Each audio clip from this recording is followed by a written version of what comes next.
berbincang bersama dengan Kepala Ekonom CIMB, Pak Adrian. Beberapa negara mengambil sebuah keputusan yang cukup besar, lockdown, sementara Indonesia belum. Mungkin ada berbagai pertimbangan. Lalu bagaimana sebenarnya dampak corona ke ekonomi sejauh ini? Apakah ada kemungkinan terburuk yang harus diantisipasi? Mungkin pertama yang mesti saya sampaikan adalah nature dari krisis ini ya. Kalau saya melihat dari konteks sejarah, mungkin Spanish flu 80 tahun yang lalu kali ya, atau 100 tahun yang lalu, itu memberikan gambaran yang menarik bahwa sifat dari pandemi itu sifatnya satu temporer, yang kedua itu simetris antar negara, dan yang ketiga mungkin ada sedikit perbedaan dari sektor ke sektor lain. Kalau saya lihat dari apa yang telah terjadi di China, masalah Wuhan itu kemudian akhirnya mereka selesai ya, itu membuktikan bahwa sebetulnya sifatnya bisa jadi temporer.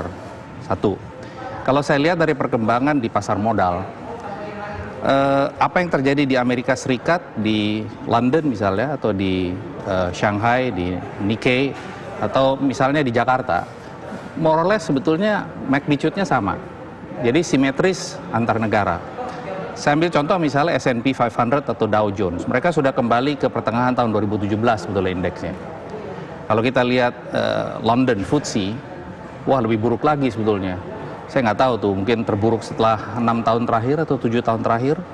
Sementara Jakarta Composite Index itu sebetulnya kembalinya ke kuartal 4 tahun 2015. Ya, walaupun kalau kita lihat di dalam sektornya itu sendiri, kita mendapatkan sedikit gambaran. Ada sektor yang terkena cukup dalam. Kita lihat misalnya airline, atau misalnya transportation, atau misalnya hotels gitu ya, itu pasti terkena. Itu kan sektor tersier ya. Kalau misalnya kita lihat di sektor yang sifatnya agak ke primer atau sekunder yang level atas, utility, itu nggak terganggu terlampau banyak. Jadi perbedaan efek dari pandemi seperti ini, coronavirus ini, menurut saya dalam, let's say katakan dari kuartal 1 sampai kuartal 3 mungkin agak berbeda. Mungkin sektor tersier bentuk recovery-nya mungkin jatuh di kuartal 1, mungkin extended U, mungkin kuartal 3 naik lagi. Kalau misalnya untuk sektor sekunder, mungkin kalau misalnya kita asumsikan peak dari penyebaran ini mungkin pada akhir bulan April, Mei atau Juni, mungkin kondisinya U-shape recovery. Tapi sektor primer mungkin saja V-shape recovery. Either case sebetulnya memang first half dari 2020 ini sudah selesai. Jadi itu adalah dari sudut pandang sektor real ya, sektor real. Memang kalau kita lihat impact-nya di kuartal 1 sih akan cukup dalam. Saya belum punya atau belum bisa menyampaikan karena saya masih mengkalibrasi parameter, karena ini kan sebetulnya efek ekonomi dari hal seperti ini kan lebih kepada guesswork ya, scientificnya mungkin lebih sulit ya, karena nggak punya presiden kita sebelumnya. Nah, kalau kita lihat di sektor finansial sih memang, kenapa indeks harga saham gabungan dan rupiah itu jatuh, saya bisa pahami karena sekarang yang terjadi di global itu adalah ketakutan. Jadi yang di global ini, yang di Eropa atau di Amerika, dia ketakutan, dan karena ketakutan, nah pandemi ini kan cirinya berbeda dengan krisis ekonomi. Pandemi ini adalah aset yang dipikirkan pertama oleh semua orang adalah siapakah atau apakah aset kita yang paling penting di dunia ini? Ya diri kita dan keluarga. Artinya karena mereka takut mati, ya mumpung masih bisa, kita pegang cash dulu. Lalu karena mereka ingin pegang cash, lalu kemudian mereka lakukan redemption terhadap semua aset mereka. Mereka pegang cash. Tapi aksi redemption yang dilakukan oleh mereka akan menyebabkan semua fund manager, pension fund, itu kan kemudian harus melakukan aksi jual. Dan karena kita selama ini adalah negara yang termasuk paling seksi di dunia, karena yieldnya paling tinggi, ya kita pasti kena gitu. Dan impact-nya pasti kepada rupiah. Apakah ini sifatnya akan berlanjut panjang? Saya rasa sih enggak. Kira-kira sampai berapa lama akan bertahan kalau kita melihat bahwa indeks saham misalnya turun sampai dengan 5% begitu ya. Kemudian apakah ada yang menganalisa sampai kapan jatuhnya terpuruk? Begitu dalam. Ini pertanyaan yang mungkin sulit dijawab secara saintifik ya, tapi paling tidak begini. Apakah market ini sudah jatuh cukup dalam? Rasanya iya. Buktinya apa? Kalau kita lihat misalnya di pergerakan di Dow Jones sama di S&P 500 itu sudah mulai ada gejala rebound. Artinya kemungkinan the worst is either very close or somewhere near gitu ya, somewhere already here. Nah, apakah itu juga kemudian menyebabkan pola yang sama di emerging market? Saya nggak tahu. Umumnya seperti apa ketika S&P dia meningkat rebound, kemudian juga Dow Jones rebound, kita bisa mengikuti gitu ya? Biasanya sih memang ada korelasi ya, karena pada saat mereka rebound ya tentu saja kita nggak mungkin merosot ya. Ada yang namanya konsep relative valuation. Relative valuation itu nggak mungkin kita merosot terus sementara yang lain sudah naik ya. At some point kemudian orang akan melihat, kok Bursa Efek Indonesia murah sekali, rupiah kok murah sekali, mari kita mulai beli gitu ya. Jadi pada titik itu kemudian pasti akan naik. Jadi biasanya relative valuation itu mengindikasikan bahwa pada satu titik ya kita akan naik.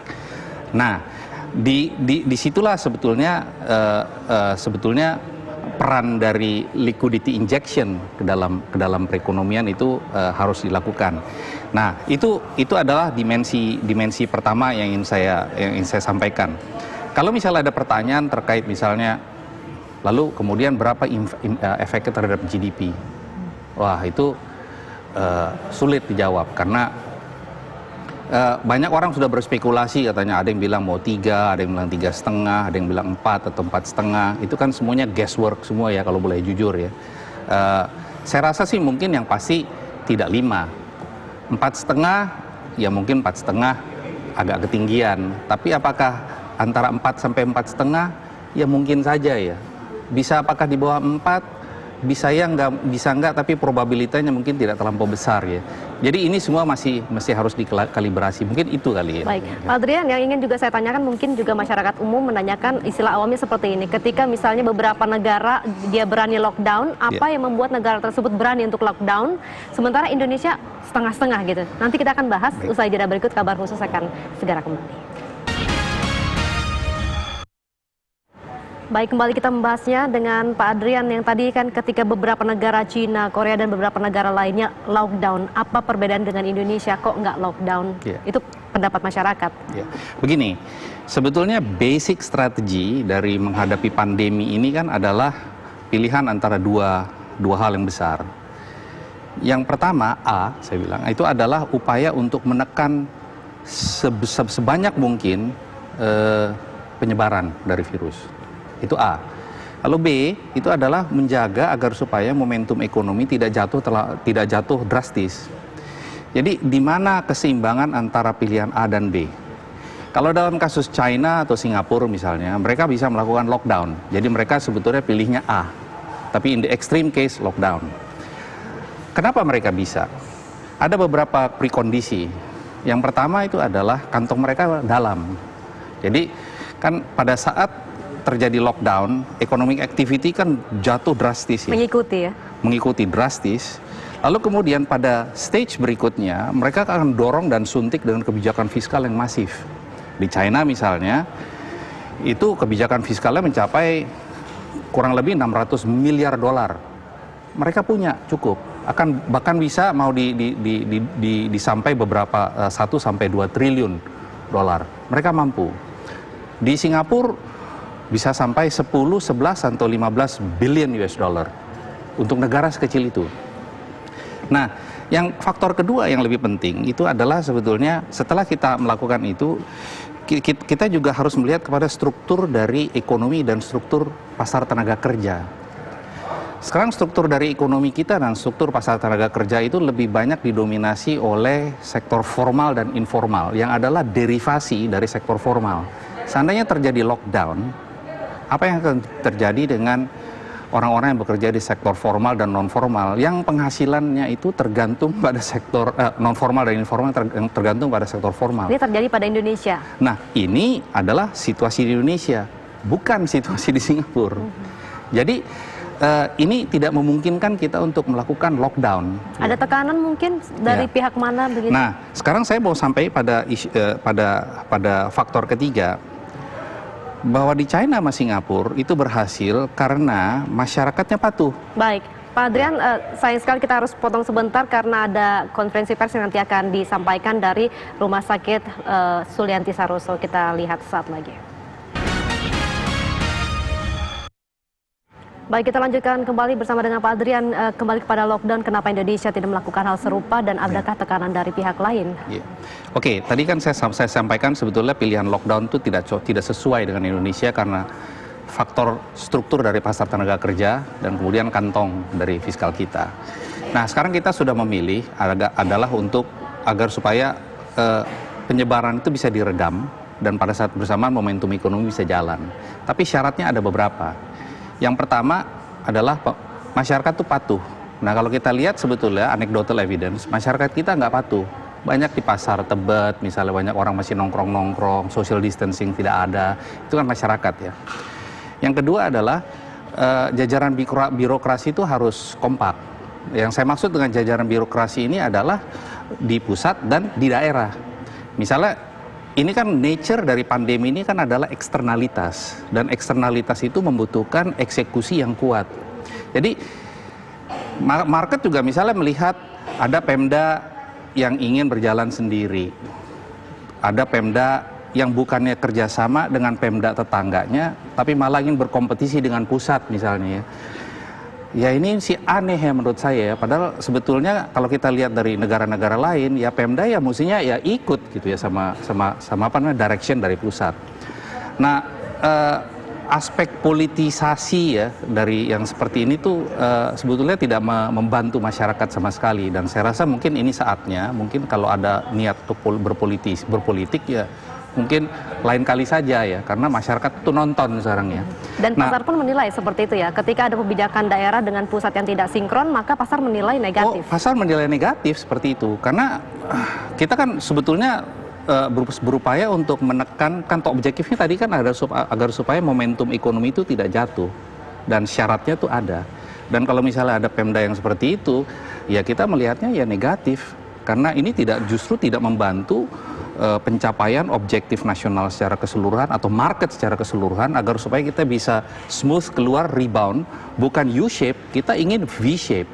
Dan kalau kita ingin V-shape, market itu ingin V-shape, ya tolong kompakin dulu gitu dikompakin dulu. Misalnya sekarang market melihat kerjasama antara Pemda DKI dengan tetangganya misalnya, Bekasi, Tangerang, nggak ada misalnya. Kerjasama antara pemerintah di yang ujung Jawa Barat dengan Lampung misalnya, nggak ada misalnya. Kita belum dengar ya. Padahal nature dari eksternalitas itu membutuhkan bukan hanya Pemda yang patuh pada pusat, tapi Pemda bekerja sama dengan Pemda misalnya. Nah, dimensi ini yang kelihatannya absen. Kalau kita bandingkan misalnya apa yang dilakukan di China dan Singapura dan beberapa negara lain dengan Indonesia. Jadi sebetulnya ini adalah cuma masalah yang sifatnya koordinasi ya.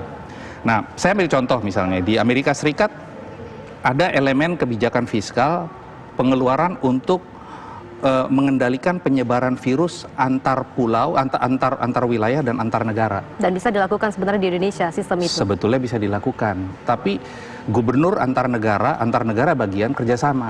Nah, kita kan nggak ada misalnya gitu ya. Nah ini yang sebetulnya mesti kita antisipasi.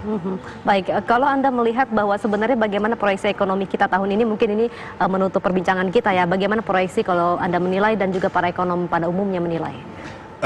Saya rasa kalau saya baca dari secara informal ngobrol dan saya baca beberapa artikel yang telah keluar, ini bervariasi antara 4 sampai 4,7 sebetulnya. Sekali lagi saya sampaikan, saya duga, saya sebetulnya hampir yakin bahwa ini semuanya sebetulnya lebih kepada guesswork ya. Jadi berapa angkanya untuk 2020 antara 4 sampai 4,7, saya rasa mungkin ada lebih bijaksananya kalau kita sebetulnya menilai secara lebih jernih dengan mengukur semua parameter secara objektif ya. Tanpa punya pretensi politik, karena justru it's not helping for everyone menurut saya. Baik. Tidak helping market juga sebetulnya. Dan yang paling penting tadi yang adanya kesinergian ya, ada dari pemerintah pusat kemudian pemerintah daerah sama-sama kompak untuk bagaimana menekan angka dampak dari penyebaran virus corona. Terima kasih sudah bergabung bersama kami Pak Adrian atas analisanya, dan pemirsa kami lanjutkan kembali kabar khusus bersama dengan rekan kami Ken Anda sesaat lagi.